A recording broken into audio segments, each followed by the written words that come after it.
महिला इस हद तक चली जाती है कि वो अपने पति की हत्या कर दे?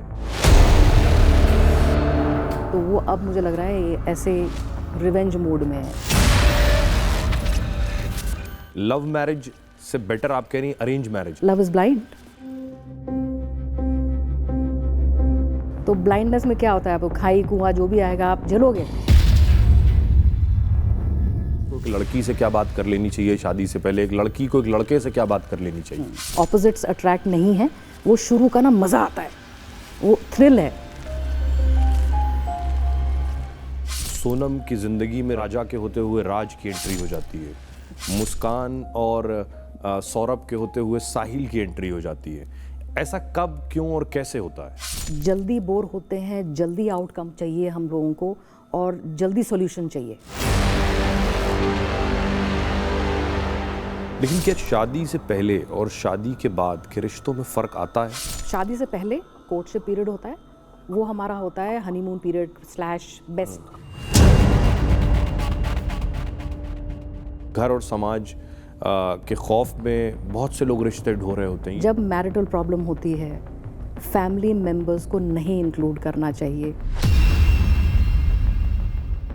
कपल और पार्टनर कैसे पहचाने कि हमारा रिश्ता उस ओर जा रहा है? जर, जमीन, जोरू, ये 3 चीजों में ही जी सब कांड फंसे हुए हैं। शादी एक रिश्ता जो दिलों को जोड़ता है, पर जब वही रिश्ता मौत की वजह बन जाए तो हम सिर्फ शौक में नहीं, ढेरों सवालों में भी होते हैं।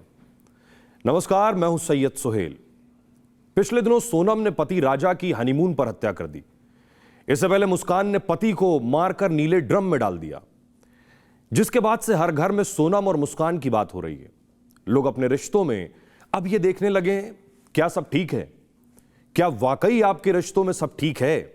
और इसी सेंसिटिव मुद्दे पर बात करने के लिए आज हमारी खास मेहमान गेस्ट हैं इंडिया की one of the best psychologist, मनोवैज्ञानिक डॉक्टर मधुमती सिंह। बहुत बहुत स्वागत है मैम आपका। Thank you Sohail. आपने हजारों रिश्तों को ठीक किया है। अब सवाल यह है मैम, मेरा सवाल आपसे कि इन हत्याओं के बाद अब जो लोग शादी करने का सोच भी रहे हैं वो बहुत डरे और घबराए हुए हैं। हम सोशल मीडिया पर भी देख रहे हैं, चारों तरफ देख रहे हैं। आपको लगता है जो प्लान कर रहा है शादी के बारे में, वो अपने पार्टनर से क्या क्या बात कर ले पहले शादी से? बिल्कुल सोहेल, अभी देखा, अगर आप कहें तो अभी घबरा रहे हैं। मुझे लगता है कि सदियों से घबरा रहे थे। पहले कुछ लड़कियां मौत के कुएं में जा रही थी, अब कुछ लड़के जा रहे हैं। एक दोनों ही तरफ से भयानक सीन है जी। और जो जैसे आप कह रहे हैं कि ये क्यों हो रहा है, वो बेसिकली इसलिए है कि शादी हम लोग जो है ना जल्दबाजी में कर लेते हैं। क्या वजह है? बेसिकली क्या 2-3 वजह होते हैं नॉर्मली शादी। एक तो है सामाजिक, जी टाइम हो गया है आपका शादी करने का। दूसरा है अच्छा चलो परिवार तो होना चाहिए, बच्चे करने हैं, लेजिटिमेट चिल्ड्रन। और तीसरा होता है बुढ़ापे का सहारा, भैया बुढ़ापे में चाहिए। तो 3 बेसिक फैक्टर्स होते हैं जिसकी वजह से लोग शादी करते हैं। लेकिन ये बेसिक फैक्टर के साथ जो अभी चीज़ें इतनी कॉम्प्लिकेट हो गई हैं, वो शायद इसलिए हैं सोहेल कि things are not so simple now. क्योंकि लड़कियां जो हम कहते हैं जेंडर डिफरेंस था, जेंडर पहले ईयर मार्क था, ये अलग अलग रोल्स थे। अब लड़कियां उस जो दहलीज, जो किचन के दहलीज से निकल के कामकाजी हो गई हैं, जॉइंट फैमिलीज, न्यूक्लियर फैमिली हो गई है। सो आपका बॉटम लाइन जवाब आपके क्वेश्चन का ये है कि प्री मैरिटल काउंसलिंग अति आवश्यक है। बड़ा आसान है शादी करना, शादी में वो बड़ी रस्म और ये और पैसे, लेकिन प्री मैरिटल काउंसलिंग का मतलब क्या है कि तैयारी करनी। यहाँ तक कि मैं तो ये भी बोलूँगी कि बहुत लोग बोलते हैं कि भाई क्या चीज़ है, बच्चे हो जाते हैं जैसे। Planning a child, unplanned pregnancy भी दिक्कत वाली बात है। जी। क्या तैयारी करें? जो बात मैंने आपसे पूछी कि एक लड़के को एक लड़की से क्या बात कर लेनी चाहिए शादी से पहले, एक लड़की को एक लड़के से क्या बात कर लेनी चाहिए? देखिए सिंपल सी चीज़ ये है, इन माय जो हम लोग जब मैरिटल काउंसलिंग की बात करते हैं, प्री मैरिटल करते हैं, तो 2 लोगों को का सिमिलर होने चाहिए। 2 लोगों की जो पूरा व्यक्तित्व है, शौक, इंटरेस्ट, हॉबीज़, आपकी ज़िंदगी के जो वैल्यूज़ हैं, जिन चीज़ों को आप इम्पॉर्टेंट समझते हैं अपनी लाइफ में, वो एक जैसे हों। अगर 2 लोग एक जैसे हों तो चांसेस ज़्यादा होते हैं कंपैटिबिलिटी बढ़ने के। तो वो क्या चीज़ देखनी चाहिए? बेसिकली अगर आप पूछे तो 7 क्राइटेरियाज होते हैं जी, 7 हम बोलते हैं, जैसे 7 फेरे हैं वैसे ही मैं 7 क्राइटेरियाज को समझूंगी। वो ये हैं फैमिली स्ट्रक्चर, मतलब कि जैसे आपका परिवार का स्ट्रक्चर है, क्या मतलब हुआ इसका, joint family, nuclear family, business family या सर्विस फैमिली। तो स्ट्रक्चर एक जैसा होना चाहिए। फैमिली बैकग्राउंड में लोग मुझसे पूछते हैं क्या आर्थिक सिचुएशन सिमिलर होनी चाहिए, नॉट नेसेसरली। मनी जो है वो मोबिलिटी होती है, जो कभी गांव से आए हुए शहर में आ गए हैं उससे उनके कल्चर में कोई फ़र्क नहीं आता है। तो फैमिली कल्चर सिमिलर होना चाहिए, similar family culture, which means preferably religion, language, ये सारी चीज़ें आ जाती हैं। अब आप आइए तीसरी चीज़ पे, हम कहते हैं दोनों की वैल्यूज़, ज़िंदगी के जो अहम चीज़ें हैं। फॉर एग्जाम्पल आपके वैल्यूज़, अच्छा कुछ लोग को सुहेल पता ही नहीं होता उनके वैल्यूज़ क्या हैं, वो कहते हैं जी हमें पता ही नहीं है। तो जब आपको नहीं पता तो आप अपना लाइफ पार्टनर कैसे चुनोगे? वो चुनने का क्राइटेरिया वो है जो मैंने आपको शुरू में बताया है। टाइम हो गया है शादी का तो कर लेते हैं। तो coming back two values of life, values मतलब आप अपनी ज़िंदगी में किस चीज़ को इम्पोर्टेंस देते हो। आप पैसे को इम्पोर्टेंस देते हो, आप कम्युनिटी वर्क, सोशल पावर को देते हो, क्या है एग्जैक्टली आपके लिए?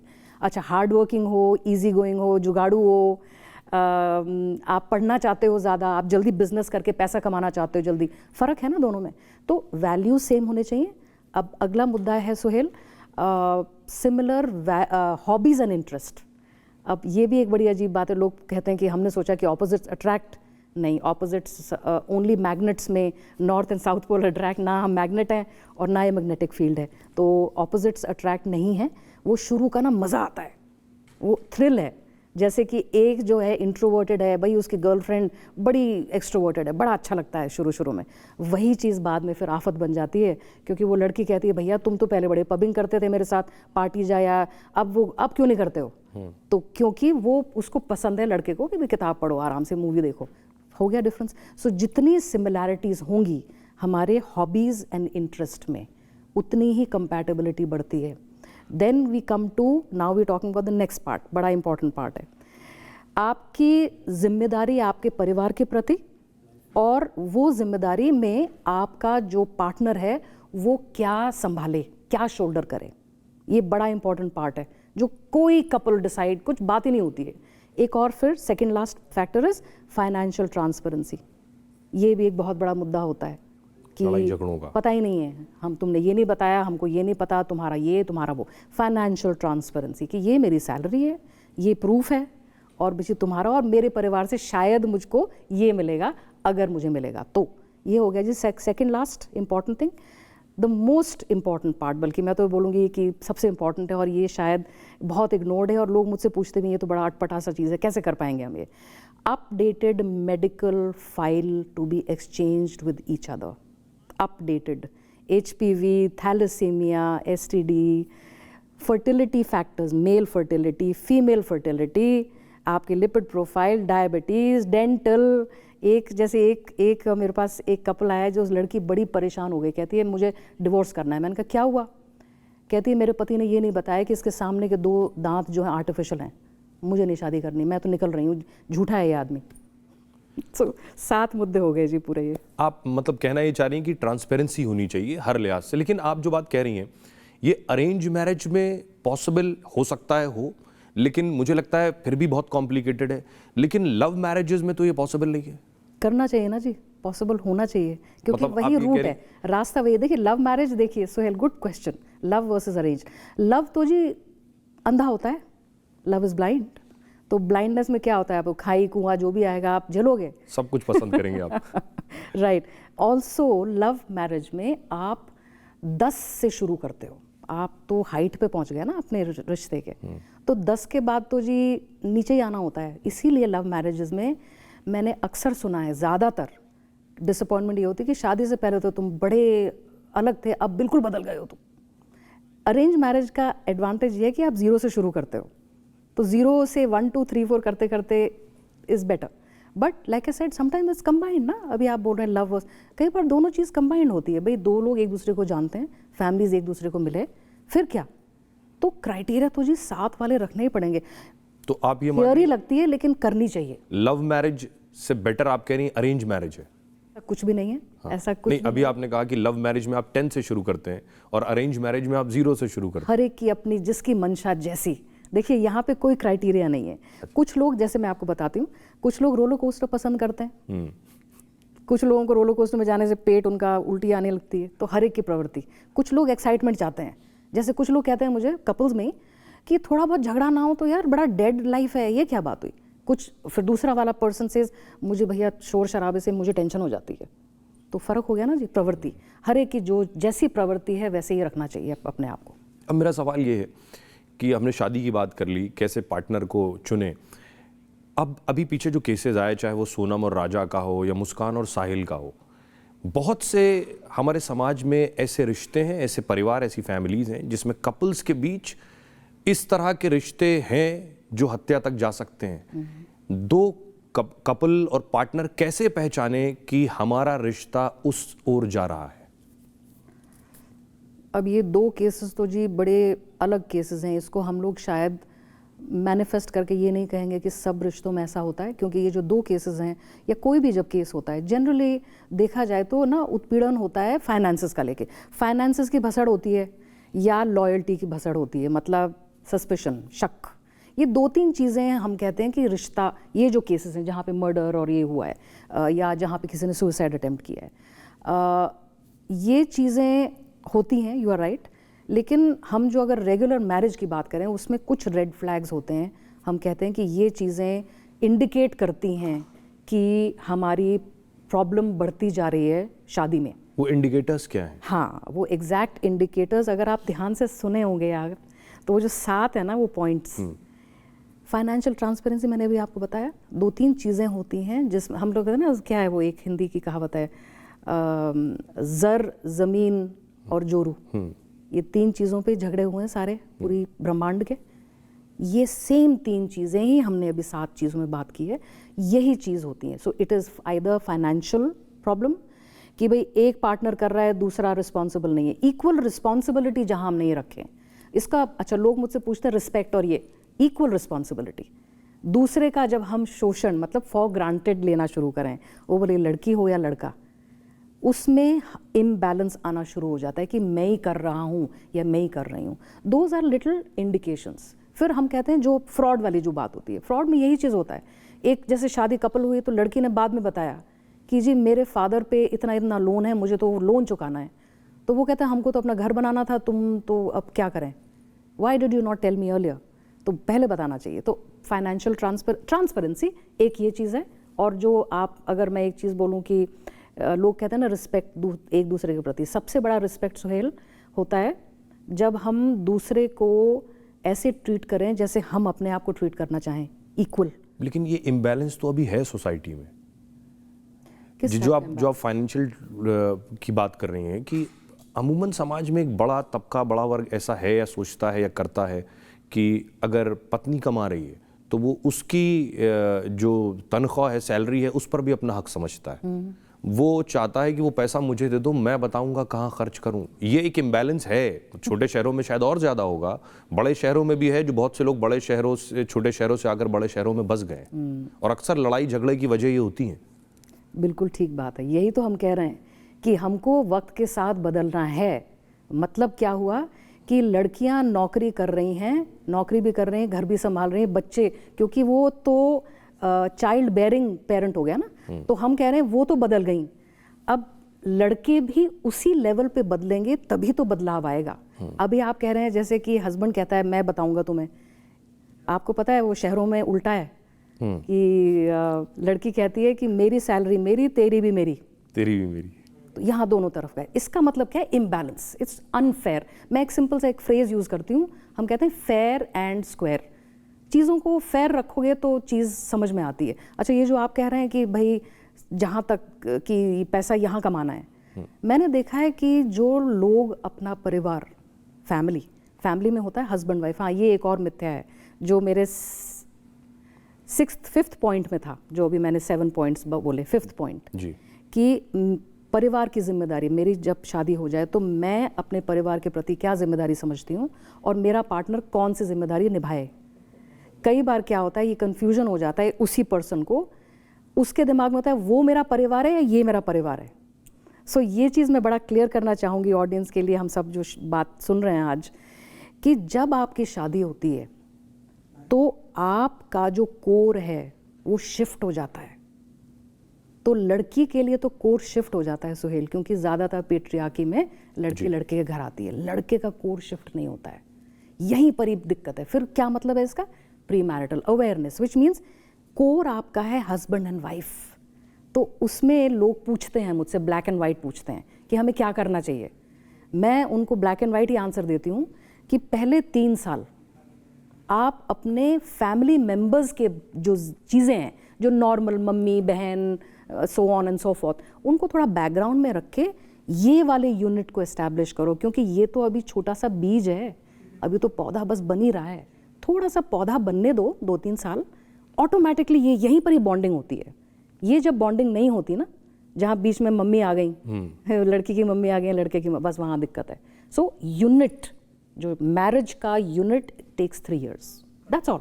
3 साल अपने बैकग्राउंड में रखो। बहुत दिक्कत होती है लड़कों को बाय द वे, क्योंकि आई अंडरस्टैंड, अभी जैसे मैं कह रही थी कि उनका तो परिवार नहीं चेंज हुआ ना, वो तो एक मेंबर बढ़ गया बस, उनका तो वही चेंज। लेकिन यहाँ से तो हम कर सकते हैं, अपने आप को परिवर्तन ला सकते हैं कॉन्शियसली। वो वक्त कौन सा होता है और कब आता है जब सोनम की जिंदगी में राजा के होते हुए राज की एंट्री हो जाती है, मुस्कान और सौरभ के होते हुए साहिल की एंट्री हो जाती है?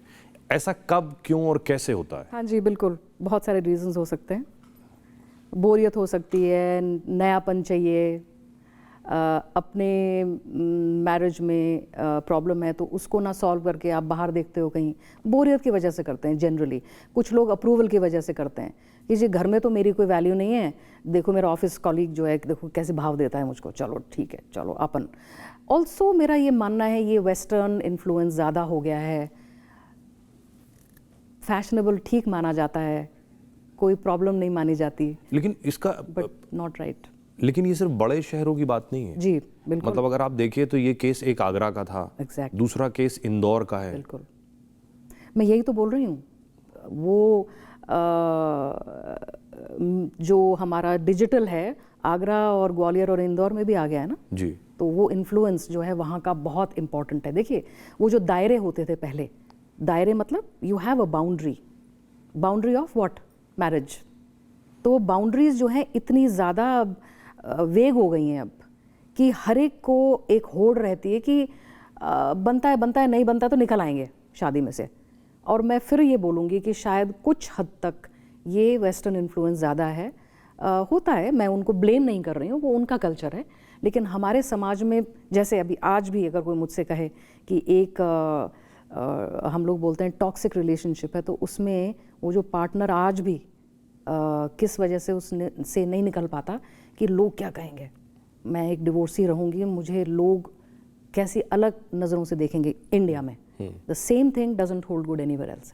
तो वहाँ का जो इन्फ्लुएंस है यहाँ हमारे यहाँ पर फिर भी चेंज हो रहा है बिकॉज ऑफ द वेस्टर्न। आप ये कह रही हैं सिर्फ बोरियत की वजह से ऐसा होता है या इसके पीछे और बहुत से रीजंस होते हैं पार्टनर्स के बीच, दूसरे लड़ाई झगड़े या जो बात आप कह रही हैं कि और दूसरे रीजंस और कंडीशंस होती हैं? जस्ट नो, इट्स बोरियत।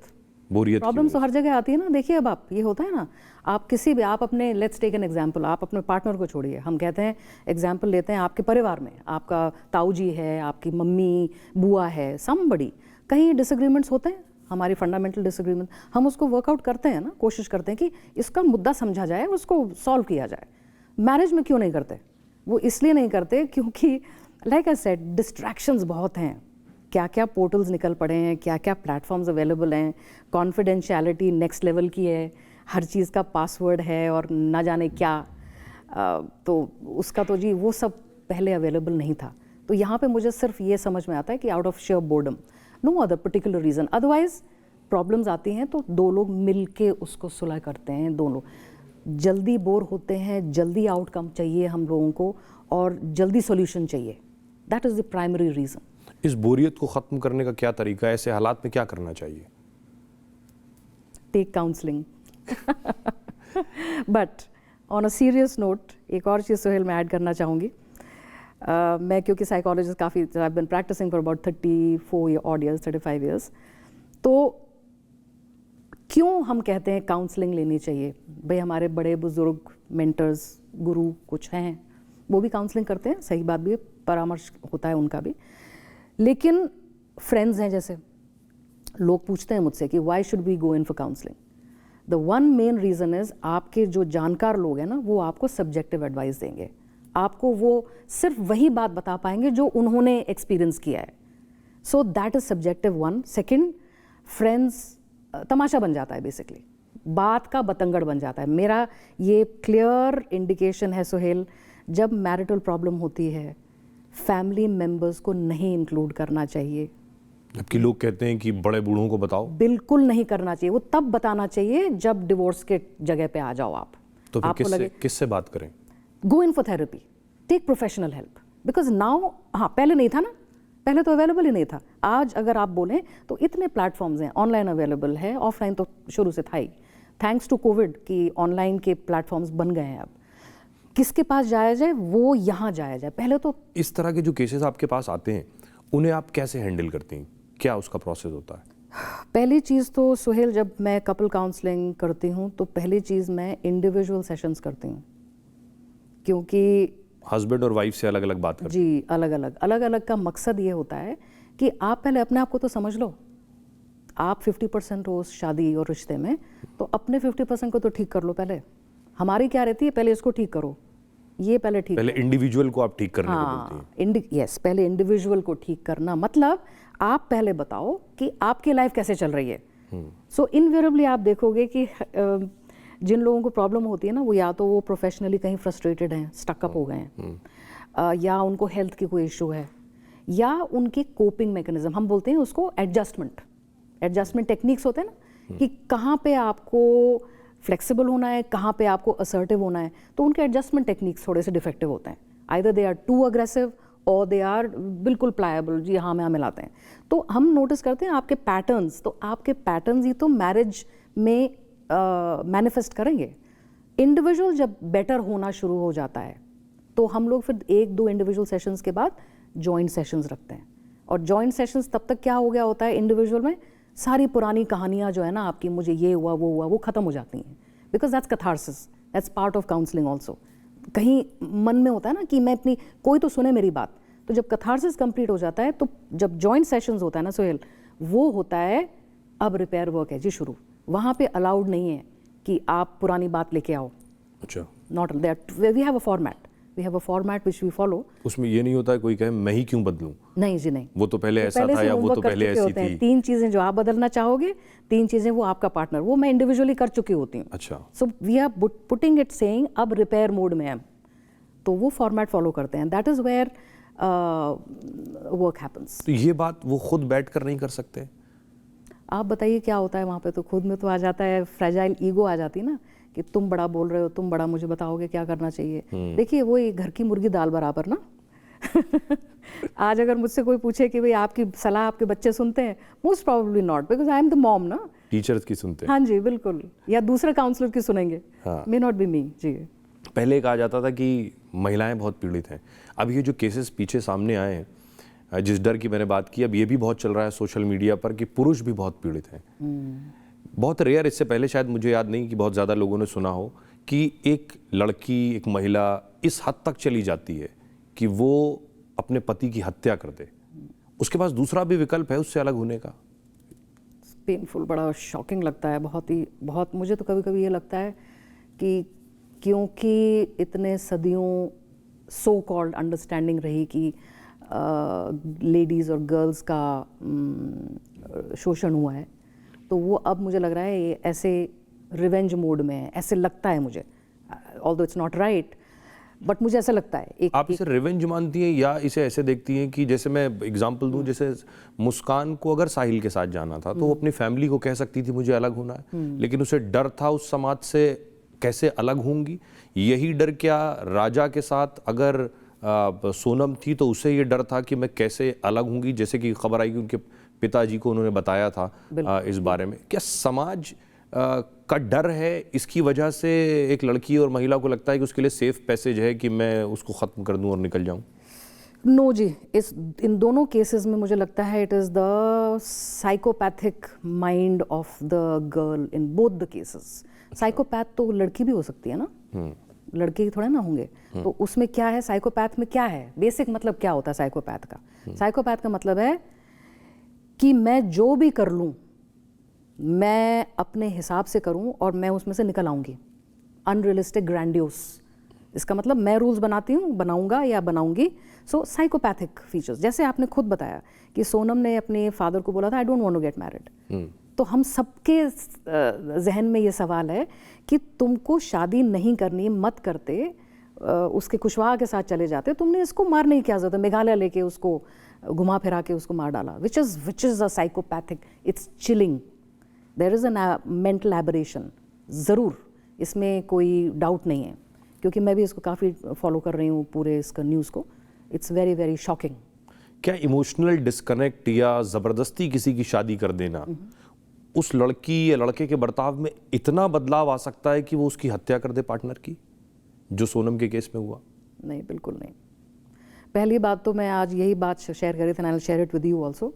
हम लोग ना वो 19वीं सदी, ये जो 1900s में तो है नहीं, यहाँ पर लड़कियाँ कंपेयर्ड, बल्कि आप सुनते भी होंगे न्यूज़ में कि गांव की लड़की ने बारात वापस करवा दी क्योंकि उस लड़के ने डाउरी में चीज़ मांग ली, तुम निकलो यहाँ से, हरियाणा की कोई लड़की।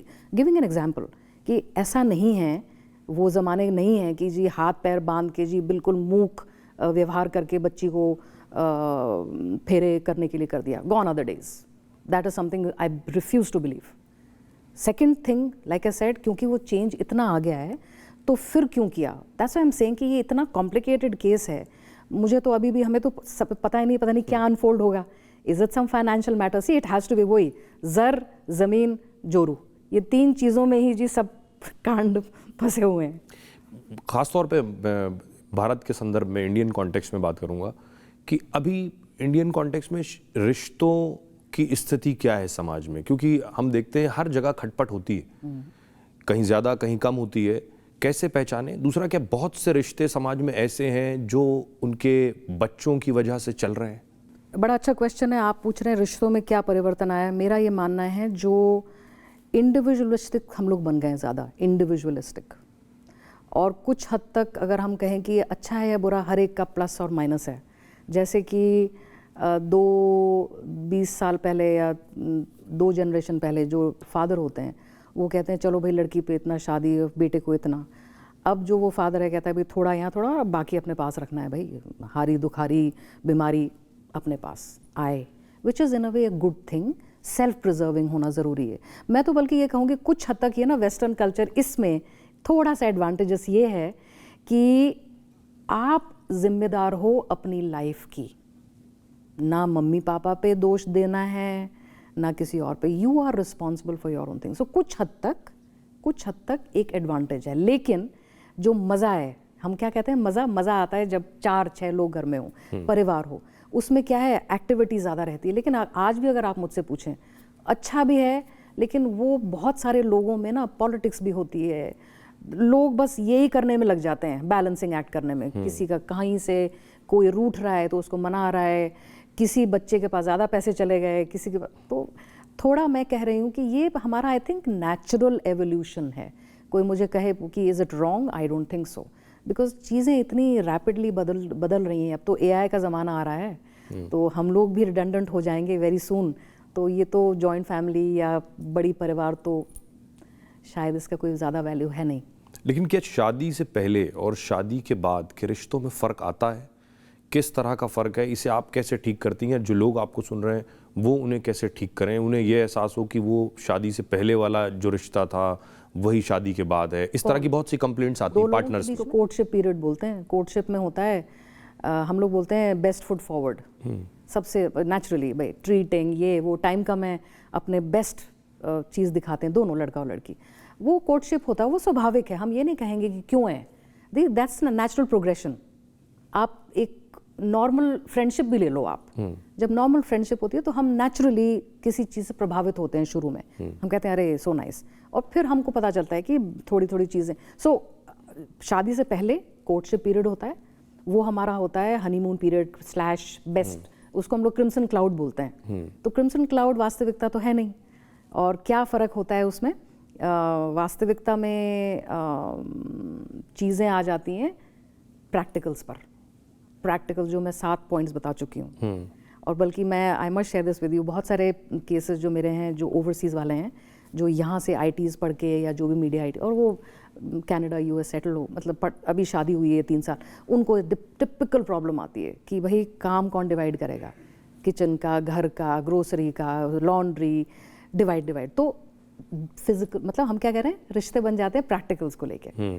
और फिर हम कहते हैं कि वो जो प्यार, लव है, या जो हम कहते हैं यार वो ज़माने कहाँ गए, अब हम लोग इन्हीं चीज़ों में रह गए हैं, तो हम बोलते हैं इग्नाइट दैट पार्ट। वो तभी कर पाएंगे जब 2 पार्टनर्स में अच्छा कम्युनिकेशन हो। हम लोग बातचीत ही करना बंद कर देते हैं हम रोज़मर्रा की ज़िंदगी में, और सोचते हैं अच्छा कल बात करेंगे, परसों, फिर हम ही भूल जाते हैं वो क्या बात है। तो चीज़ें पाइल अप हो जाती हैं, पाइल अप होके फिर बनता है प्रेशर कुकर का दिन, जब प्रेशर कुकर फूटता है, तो that happens, so that has to be avoided. So हम लोग भी ये कहते हैं कि जी साइक्लिक, हर fortnightly go for a movie together, time out तो निकालना पड़ेगा, टाइम निकालना आप कह रही हैं कि पार्टनर्स को साथ इमोशन शेयर करने चाहिए, बातचीत करनी चाहिए, वक्त निकालना चाहिए, कैसे याद करना चाहिए कि आपका कोर्टशिप डेज क्या थे, उसका कुछ एलिमेंट्स यहाँ ले आओ, मज़ा आ जाए। अच्छा, एक चीज़ और कि बहुत से लोगों को ऐसा लगता है कि घर और समाज के खौफ में बहुत से लोग रिश्ते ढो रहे होते हैं, ये सिचुएशन भी होती है, उन्हें कैसे हैंडल करना चाहिए? जब एक लड़की फाइनेंशियली डिपेंडेंट हो तो वो अपनी डिसीजंस नहीं ले पाती है, नहीं ले पाएगी। यहाँ तक कि कुछ बच्चे जो अपने पेरेंट्स के घर रह रहे हैं, जैसे UPSC की पढ़ाई कर रहे हैं, वहाँ पर हैं घर पे, जब तक आप फाइनेंशियली इंडिपेंडेंट नहीं हो, आप अपनी डिसीजंस नहीं ले सकते। तो वो तो डेफिनेटली है। दूसरी बात,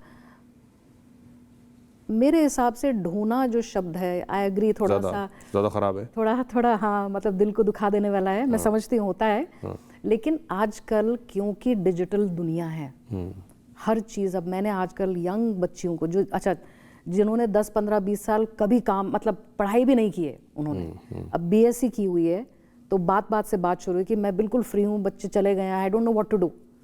ऐसा ट्यूशन सोचा है करने का? ट्यूशन अब किसको ढूंढूं? ऑनलाइन, हाँ आता है, हाँ आता है, मैंने क्या, इंस्टा, सब स्क्रॉलिंग, सबको पता है, तो हर चीज़ अवेलेबल है। What I am saying is that जो रिश्ता ढूंढने में नेगेटिव वर्ड है, आई स्टिल बिलीव कि हर रिश्ते में एडवांटेज है कुछ ना कुछ। अच्छा। आपकी अगर सास बहू में नहीं भी बनती, तो वक्त के साथ 2 लोग हैं ना जी, 2 individuals are there to manage, और वो रिसोर्स है।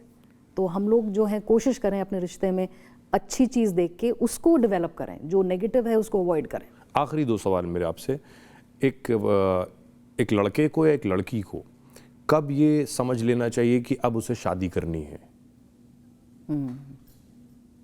बड़ा अच्छा क्वेश्चन है, लवली क्वेश्चन। जिस वक्त लड़का और लड़की प्रोफेशनली पक्के हो जाएं, सॉलिड, ये नहीं है कि बस अभी एग्जाम खत्म ना, सॉलिड प्रोफेशनल, पहला जॉब लग जाए आपका, पहला जॉब लग जाए, थोड़ी सी सेविंग हो जाए, थोड़ी, अब लोग बोलते हैं थोड़ा और सेविंग हो जाए, थोड़ा लेट हो जाता है, फिर शादी टाइम पे जल्दी करनी चाहिए। बल्कि मेरे हिसाब से लड़के को शादी कर लेनी चाहिए by, again depending on the professional soundness, is late 20s, girl should be mid 20s, similar, it could be even late. आजकल तो एज गैप पे भी ज़्यादा डिफरेंस नहीं है। प्रोफेशनली जब साउंड हो जाओ आप, शादी कर लेनी चाहिए, और शादी कर लेनी चाहिए ये 7 क्राइटेरियाज को मैच करके। एक सही हस्बैंड वाइफ के आइडियल रिश्ते की डेफिनेशन क्या है? सही डेफिनेशन है जी, my best friend who is, जो मेरा लाइफ पार्टनर है मेरी ज़िंदगी के आखिर तक, मेरी ज़िंदगी के आखिर तक।